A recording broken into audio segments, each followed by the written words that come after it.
Okay, so the Battlefield 5 closed alpha is done and finished now. Servers closed up yesterday, and despite me moving my entire life from one house to another over the weekend, I did manage to clock in about 13 or so hours of game time, which I'm really pleased about because that means I've got enough of an idea to put together this video today. My feedback and what DICE can do to improve the already very enjoyable experience that they've created for this next Battlefield game. Now, of course, this is a closed alpha, so some things are clearly not finished yet, but giving feedback at this early stage is extremely important. Most features aren't 100% locked in yet, which makes it easier for the development team to tweak things and adapt different mechanics. So, as much as this video is about my feedback on Battlefield 5's alpha, make sure you leave your comments down below in the comments section today. Make your voices heard because at this time, it really is where the community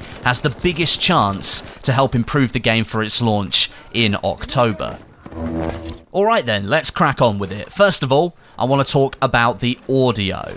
Battlefield 1 made great strides with situational audio and really strengthened it to a point where you could use it as a viable tactic during live matches, rather than solely relying on that really powerful minimap, which has taken a considerable nerf in the last few Battlefield games. Now, in Battlefield 5, I was really struggling to hear things that would have likely helped me in any given situation. Footstep sounds were almost non-existent, both inside and outside buildings. These in Battlefield 1 really helped you understand where an enemy player might be because you couldn't rely on them being spotted on the minimap if they fired their weapon. The same applies here in Battlefield 5, but right now, with the current settings, footstep sounds are so muffled and so muted that countless times I would be taken down by an enemy in close quarters that I had absolutely no idea was right there. You only have a certain degree of vision in the game, and the audio engine then helps fill up the rest of the degrees that you can't see on the screen. Right now, unless I'm looking in the direction of the player that I'm trying to find, or looking in the direction of where the sound is coming from, it's going to be much harder to seek out what is making that sound. And whilst I'm on the topic of sound, something else I also noticed, the flinching sounds when you're getting shot at, they also appear to be extremely quiet at the moment. Those are very, very important considering just how short the time to kill is in this game. I need to know I'm being shot at and taking damage so that I can react and at least try and return fire, but there were plenty of times where I didn't even know that I was actually taking damage. Environmental damage does come under that heading as well. I did hear the grunts and yelps of my soldier as he was taking damage from fire around the map, like on destroyed tank hulls for example. So DICE is clearly on the right path here, but there are still several audio points that didn't really feel up to scratch during this alpha. Next, I'm going to talk about the gunplay and time to kill, but no, I'm not going to be just saying the exact same thing that I've said about 3 or 4 times over the last month before the closed alpha came along. I will say, however, that I have been extremely positive about the gunplay in Battlefield 5, at least up until this point, and again, I will come out and say that it is so much better than what is present in Battlefield 1, and it's very much in keeping with Battlefield 4 and Battlefield 3's approaches. But after some further testing, I have now noticed some issues with the gunplay that I think are worth highlighting, and again, I do think these are general community points. I've seen a lot of other people saying the same sort of thing here, but I'm going to say it here in this video because I want to represent my community. Lots of you guys are infantry players, so I think you've probably noticed this. First, microbursting is rife in Battlefield 5, and I think something needs to be done about it to slightly lessen how much of an impact it really can have.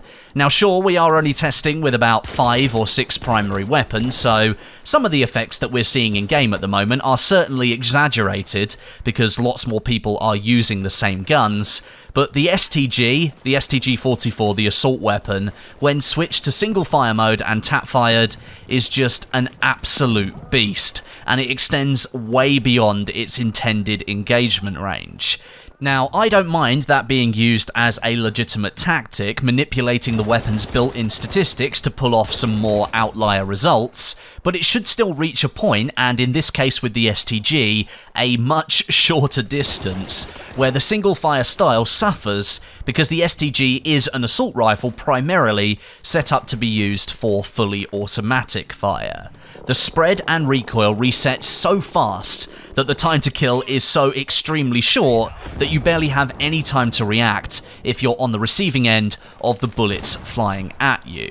Now, I'm not trying to say that now, after testing the weapons more and more, that the system DICE has created is a bad one, because, let me tell you, it isn't. It is actually very, very good, and I much prefer this system to the one that we had in Battlefield 1, but I do think some tweaking needs to be done to make sure the brand new recoil patterns that DICE has introduced into the game actually play a part in gunfights. If most of the assault rifles can be switched to single fire and then tapped to greatly extend the range of the weapon and reduce the effect of spread and recoil on the next shot, then all of those brand new recoil patterns lose all of their meaning and no one's ever going to use them at range. The point of them being implemented is so that you could learn the recoil patterns, get an understanding for your weapon, and then master them, but at the moment everyone just switches to single fire at long range and taps them so they can get rid of that recoil.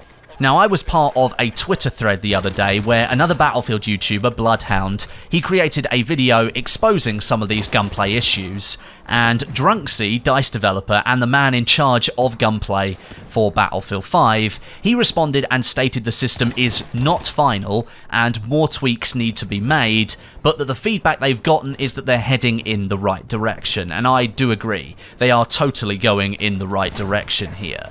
He also replied to another thread stating that the experience for the player receiving damage during a gunfight is not great at the moment and more needs to be done to improve that experience so that people can actually react to damage when they're hit for the first time. So it does definitely seem like the team know what they need to do to make things better here.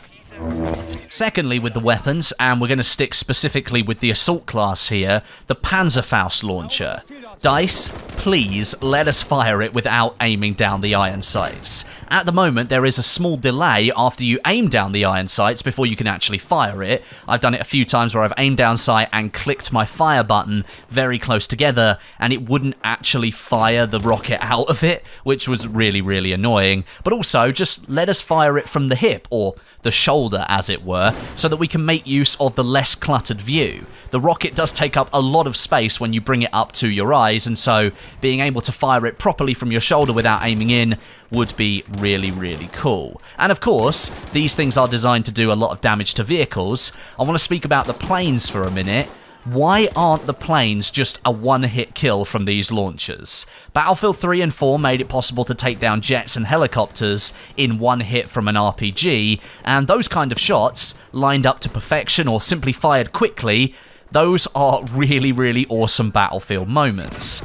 That went away in Battlefield 1, and I think that disappointed a lot of people. So, in Battlefield 5, now that we've got rocket-fired launchers back in the game, it would be great if we could pull off some of those awesome things yet again, DICE. Because really, it's those awesome moments sometimes, in the middle of all the chaos. That's some of the reasons that you play Battlefield 4. You expect those things to happen once every few rounds, and when it does, it looks really, really cool. And thirdly, I also want to mention the medic weapon in the alpha. This thing suffers from a similar issue to the STG, but kind of in a different way, because the Gewehr 43 is meant for medium to long range, not close range. That thing needs a lot more recoil if DICE are not going to implement some kind of spread increase per shot on the medic rifles. The lack of spread increase makes it act like a laser beam at medium range, and at long range, the only thing stopping it from being called OP is the bullet velocity and the bullet drop, which of course you need to account for when you're firing the weapon. It's already a 3-shot kill, and firing the bullets in quick succession without any kind of substantial recoil kick meant you could absolutely destroy people at medium range, and I definitely think it needs a look. At the moment, it's kind of a little bit overpowered. For the gunplay overall, I'm super happy with the way it performs at the moment, but it's the time to kill that I'm most concerned about. all of these new elements that DICE are adding to the game, things like ammo scarcity, no health regen, slowing down the revive system, and all of that stuff, it's all being added to break up the monotonous aggression and attacking mentality that Battlefield 1 had. And right now, all of those new additions are at odds with a very, very short time to kill. Lots of new elements to slow down the game, whereas the shooting experience is still very, very fast. That's what I think DICE needs to work on at the moment. Now, I just mentioned the new revive mechanics, let's talk about those now. I like the direction DICE is taking here, where revives are a much more physical action than before, and therefore appear to be a much bigger deal. And they are, because if you don't get a revive within a few seconds, it does take quite a while before you can respawn in again. But right now, the reviving systems, both the medic revive and the buddy revive, they leave you totally exposed. And I think I know the answer to this problem. It's the dragging mechanic. This is a system that DICE has said will be in the final game, but right now it's not active because it's not 100% finished. Had dragging downed players been something we could do in the alpha, I do believe we would have seen a more satisfying and rewarding reviving experience. Don't get me wrong, it's not like I didn't get revived plenty of times, but now with the whole system being much more visible and taking a hell of a lot longer, getting revived out in the open almost always ended in death for me and the player who risked running out there to try and revive me. If I died in cover, and there was a medic nearby, I got revived most of the time as you'd expect, but it's those out in the open revives that suffered massively because it is such a huge risk to even try and attempt it. I did find that medics started throwing down smoke on downed players and then reviving them in the middle of that. That became a thing on the final day that I played the alpha. Maybe I just joined into a squad that were really good at doing that and then adopted that system as their way to revive people. That happened to me a few times, and then I started doing it back to other players as well. That was really, really nice, but overall, I think reviving would have been in a much better state during the alpha had that dragging mechanic been in there in the first place, and then medics wouldn't have to have wasted their smoke to go and revive somebody, although that is a tactic I'm going to remember for the final game because that is a really cool tactic considering the system didn't work properly. And lastly, I want to talk about fortifications. This is obviously something brand new to the franchise. I did see people using fortifications and building things from time to time, but really not as much as I anticipated. Of course, a little bit of adjustment time is going to be needed, and I'm sure by the full release, people will be constructing walls and cover right across the maps that are available, but for the most part in the alpha, people really didn't take advantage of it as much as I thought they would. Perhaps something that would be awesome for DICE to try and work towards in the future is the ability to construct some sandbag walls wherever you want on the map, as opposed to those predetermined locations. More solid items like the metal barriers and the weapons that the support class can build, those should remain in their place, but the sandbag walls make sense as a freeform item. I don't know. It just seems something that would be quite cool if you were out in the middle of the open, you were getting shot at, maybe you could prone down, build a quick sandbag wall, and you've got a little bit of cover. At the moment, unless you're near one of those predetermined locations, you can't build cover, and I just think that would be a really nice element to add to the game.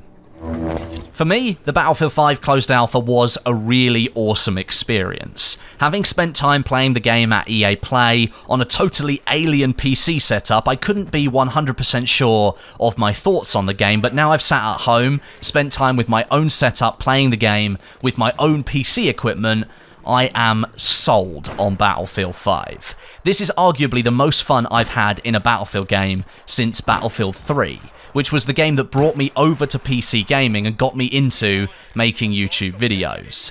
There's just something about the slight decrease in gameplay speed, that new gunplay, and the gorgeous snow map that's throwing me back a few years to what Battlefield games used to be like before Battlefield 1 came along and changed the formula. I'm not saying that Battlefield 1 is a bad game, far from it. It is an awesome game. But Battlefield 5... It just feels right. It feels like Battlefield is back, and I cannot wait to get my hands on it again in the future. Likely that's going to be at Gamescom in August. But what do you guys think? If you didn't get to play, what are you thinking after seeing all of this gameplay? And if you did get to play, let me know some of your actual thoughts down below in the comments section. Make sure you subscribe to the channel with notifications switched on, that way you won't miss any of my future videos. But thank you very much for watching, and until next time, my name is Westie, and I'll catch you guys in the next video.